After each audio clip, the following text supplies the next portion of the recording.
Uh-oh, your genealogy research is stuck because you cannot find your ancestor's death certificate. Is your research doomed?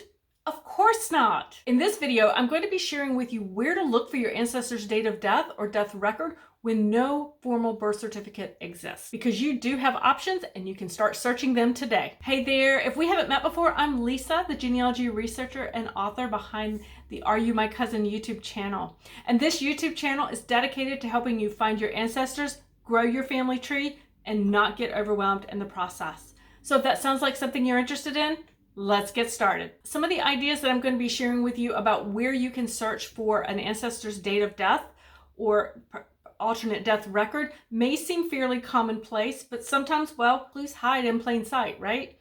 And others not so much. So stick with me as we go through each one. Some you will have searched, some may be new to you, and that is all good. The first one up is the Family Bible. Okay, I know, I talk about the Family Bible a lot, right? And you're probably going, but Lisa, I don't have a family Bible. I thought the same thing until I started asking around.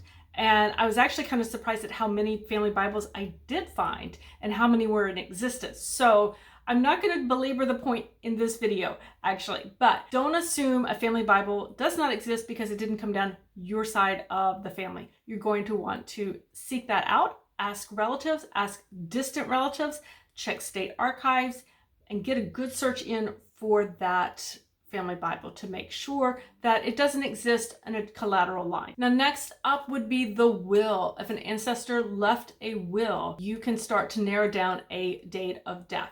Now, there's a couple things, dates you want to look at in that will that are going to be important to you. First, look at the date that that will was written. Now, this is not the date that your ancestor died, most likely, but it is the date that the will was written, and we can assume that he was living when he was writing the will. So that date would give us a point in time that we can say an ancestor died after. Next up, you want to look for the date that that will was probate. Now again, that date of probate is not the date that your ancestor died, but we can assume that they had passed away by that date. So if you know when the will was written and when it was probated, you can estimate a date of death between those two time periods. Sometimes that's a very extremely narrow time period. Other times it could span a few years.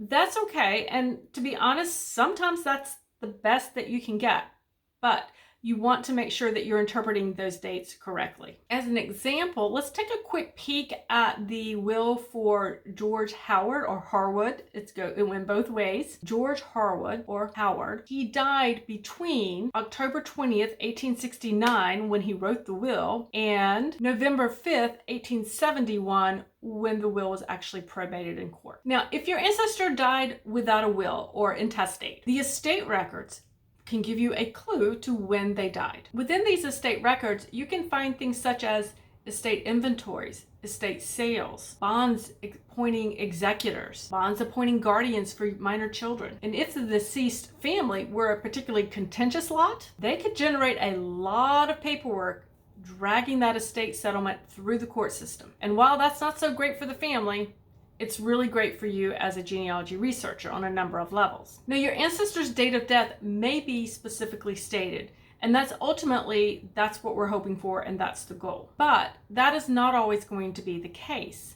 So you need to make sure you're reading each of the pages in that estate record to determine the clues that you can start to piece together to narrow down that date of death. Now, the example I'm showing is from the estate record for Calvin Maddox, who died in Chatham County, North Carolina in 1848. Now, unfortunately for his family, Calvin died young and he died intestate or without a will. Now, you'll note the date of December 1848. Now, you'll notice the date, December 8th, 1848, when the allotment was made to his widow, that at the direction of the November 1848 court term. Now, that indicates to us that Calvin Maddox died prior to November of 1848. And in all likelihood, he died within those few months prior to the November term for the county court when his estate was actually presented to the court system for settlement. If you're enjoying learning about different places to find clues in the records for your ancestor's date of death,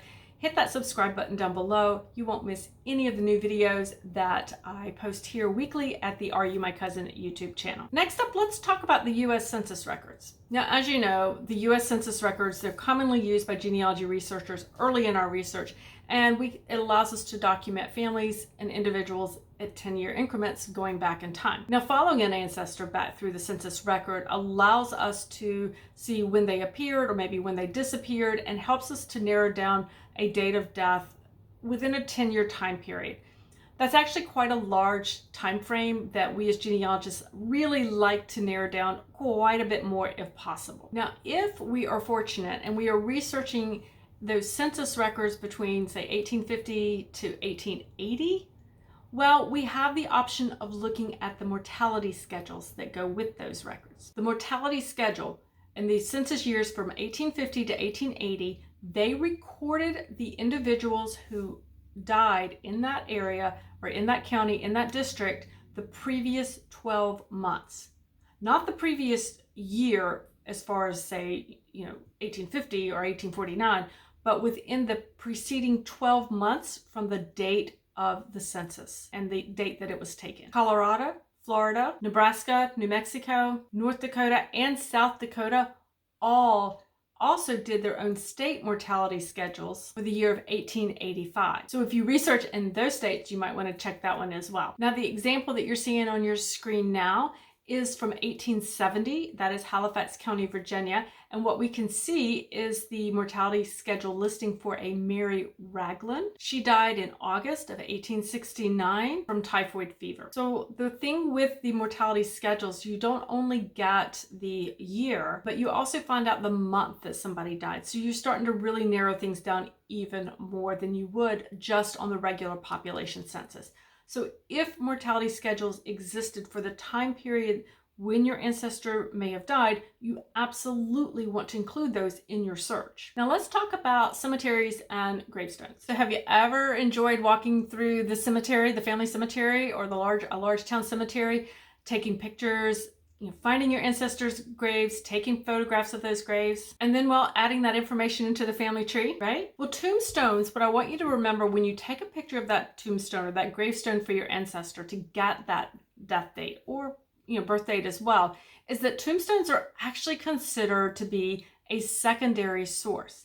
In other words, the accuracy could be a little questionable. They can, and they do at times, contain mistakes. Now, the information provided on a tombstone, whether it's the birth year you're looking at, whether it's the death year you're looking at, would have most likely been provided by the family, and certainly, obviously, after the ancestor's death. And sometimes a tombstone or gravestone was not placed until years after the actual death of your ancestor. So that information may only be as accurate as the person who gave the information for that tombstone to be made.